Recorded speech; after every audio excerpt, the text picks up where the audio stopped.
Chapitre 2. Le Petit Prince.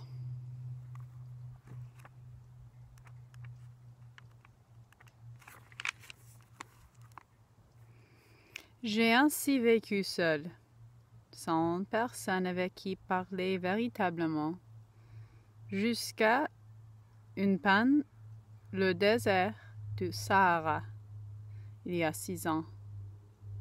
Quelque chose s'était cassé dans mon moteur. Et comme je n'avais avec moi ni mécanicien ni passager, je me préparais à essayer de réussir toute seule une réparation difficile. C'était pour moi une question de vie ou de mort. J'avais à peine de l'eau à boire pour 8 jours.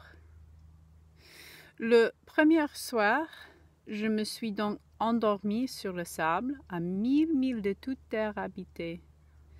J'étais bien plus isolée qu'un naufragé sur radeau au milieu de l'océan. Alors, vous imaginez ma surprise au lever du jour, quand une drôle de petite voix m'a réveillée. Elle disait « S'il vous plaît, dessine-moi un mouton. »« Hein? Dessine-moi un mouton. » J'ai sauté sur mes pieds comme si j'avais été frappée par la foudre. J'ai bien frotté mes yeux. J'ai bien regardé. J'ai vu une petite bonhomme tout à fait extraordinaire qui me considérait gravement. Voilà le meilleur portrait que, plus tard, j'ai réussi à faire de lui.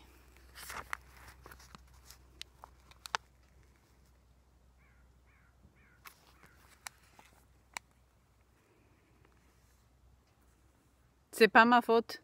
J'avais été découragée dans ma carrière de peintre par les grandes personnes à l'âge de 6 ans et je n'avais rien appris à dessiner sauf les bois fermés et les bois ouverts. Je regardais donc cette apparition avec des yeux tout ronds d'étonnement. N'oubliez pas que je me trouvais à 1000 milles de toute région habitée.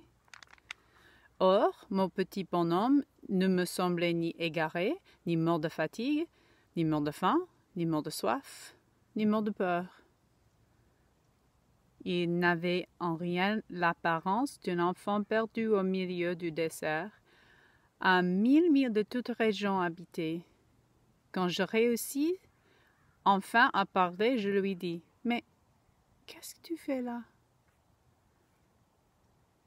Il me répéta alors tout doucement comme une chose très sérieuse. « S'il vous plaît, dessine-moi un mouton. » Quand le mystère est trop impressionnant, on n'ose pas désobéir.